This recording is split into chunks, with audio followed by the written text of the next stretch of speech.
nearly 20 countries want to join Brics. Right. So all white bricks. Sounds good. shout out to Jeezy, who will be performing at InvestFest, ladies and gentlemen. Get your tickets.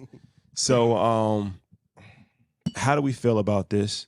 Brics, I believe, is Brazil, Russia, India, China, and South Africa. Yeah. Right. And now 20 other companies want to countries want to join the party. Who are those countries? Do you know?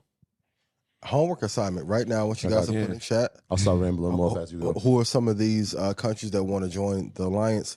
They're smaller countries, but there's a difference between conspiracy theory and geopolitical fact.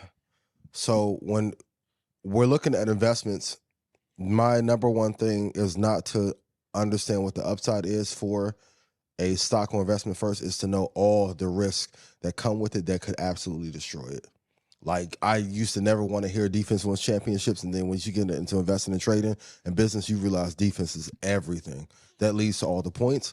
So I'm trying to construct, like, what could damage America's economy the most. And if this alliance gets big enough, it can, once again, it could take 20 or 30 years for this to fully play out. If we get another presidential candidate that has a little better relationship with some of these countries, maybe some of these things can be slowed down. But this is a force that we have to deal with. When we're looking at big macro events and black swan events, because black swan events are things that you never plan for. You have to plan for the unthinkable. Like, I ask everyone, like, who's trading on discount on brokerages on futures. Normally the contracts are $15,000 on NinjaTrader. You can get it for $500.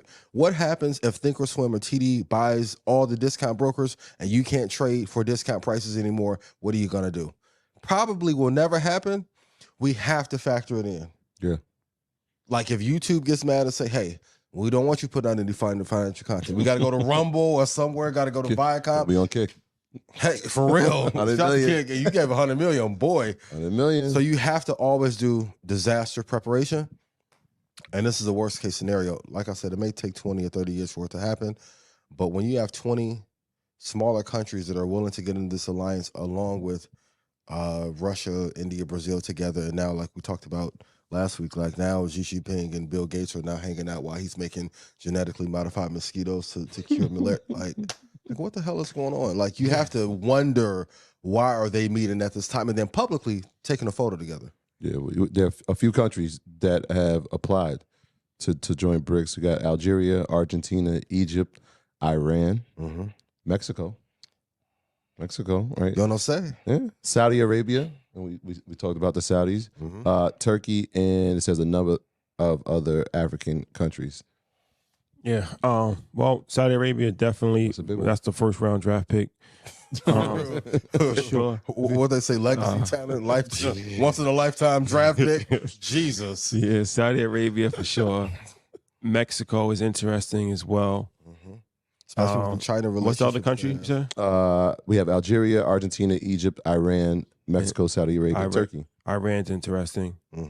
Turkey is a. I feel like Iran was knocking at the door as soon as they heard this. Well, you look at BRICS, so so it's concerning for America for sure. So Brazil, the largest country in South America, with the biggest economy in South America, or the continent of South America. Then you have India, which is the largest country in Asia, and the second highest population, soon to be the highest population of people in the world. You have China, which is the highest population of people in the world, the second largest economy in the world.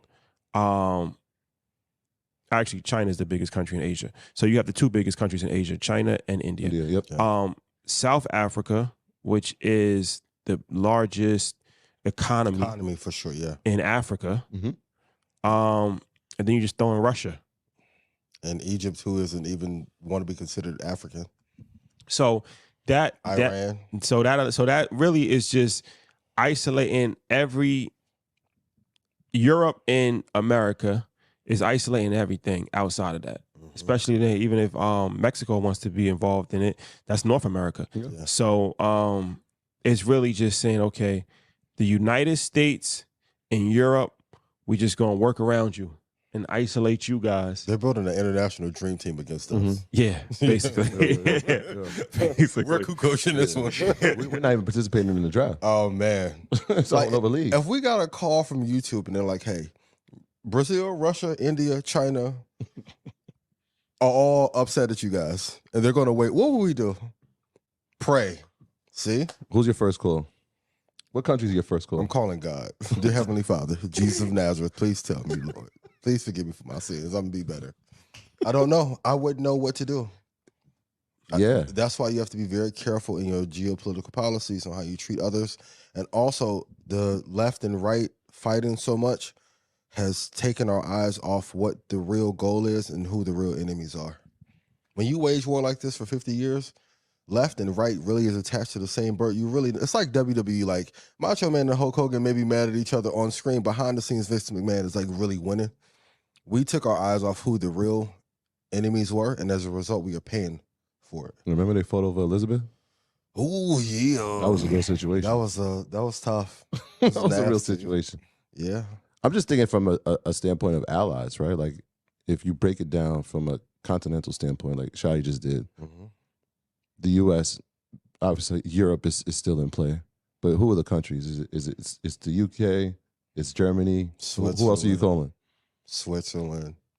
They're gonna remain neutral. Australia, France. France, right? Yeah. Like, I mean, the European Union of Germany, France, the United Kingdom for sure. Yeah, Japan has been an ally. Yeah. after that, You gotta start calling him Putin. Baby, I'm sorry. Please forgive me. You gotta do that breakup speech. keep Canada involved. I'm so sorry Right. that we've acted this way. What can we do to fix this?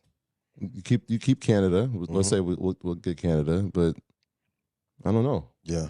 And we're not fear mongering, but if you don't think that Dave Rubenstein and Bill Gurley are not thinking about this in real time, like if our markets got turned upside down over COVID and over a correction because we are in an earnings recession, what do you think the impact could? You have to plan. Yeah, it's less than fear mongering, right? Yeah. When we look at, and maybe people don't pay attention to about the executives that leave from the White House, the Treasurer Secretary, the Secretary of Defense, they're going to China. They've been in China over the past 2 months. Absolutely. They've taken trips there, despite the balloon scandal and despite the planes that are flying near them while they're like hovering over Taiwan. They're still going because they know how important this is. I think we really need to figure out, like, this is a real situation. We need to take heed to like the level of importance of it. Absolutely. I mean, this is so important and so big that they are announcing that UFOs are real and no one cares. You saw that? Shout out to Billy Carson. You saw that? Yes. I looked at the video 5 times. I couldn't find anything. Me either. Okay. They said by the tractor. The crop circle? Yeah. I looked at the tractor. I've seen the signs too many times. Anybody can do that. 3D printed on your grass. But other life is out there. 10 feet tall. Yes. Maybe we can call the aliens for some backup. We need some help. Yeah. The Monstars. It's needed bad. And a special Space Jam juice. Real bad. That is a fact. Yeah. Well, monitor the situation. My graduates from my school being Forbes, bag drop. Bag drop. A mic drop, bag drop. Bag drop.